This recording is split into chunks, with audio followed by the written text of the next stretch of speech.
આમ આદમી પાર્ટીના નેતા ગોપાલભાઈ ઇટાલિયા વિસાવદર વિધાનસભામાંથી 17,554 મતોથી જીત્યા। આ ભવ્ય જીત પ્રાપ્ત થયાની ખુશીમાં ગુજરાતના તમામ તાલુકાઓમાં ખુશીનો માહોલ છવાઈ ગયો।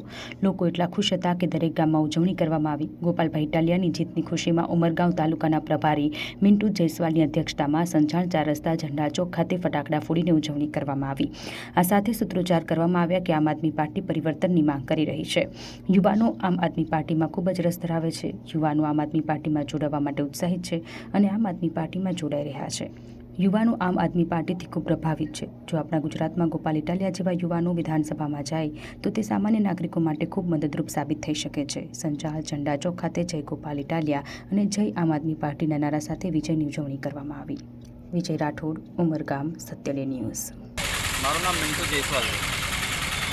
ફટાકડા ફોડવાનું કારણ છે કે ગોપાલભાઈ ઇટાલિયા અમારા આમ આદમી પાર્ટીના નેતા જે વિસાવદરથી જૂનાગઢ ગ્રામ્ય વિસ્તારમાંથી ધારાસભ્યની સીટ જીતી ગયા છે એ બદલ અમે ખુશી વ્યક્ત કરીએ। આમ આદમી પાર્ટીના તરીકેથી સંદેશો આપું છું કે જેવી રીતે વિસાવદરમાં જનતાએ પરિવર્તન કર્યું છે તે રીતે ઉમરગામની જનતા પણ આમ આદમી પાર્ટીને એક મોકો આપે અને પરિવર્તન કરે તેવી અમે ઈચ્છા રાખીએ।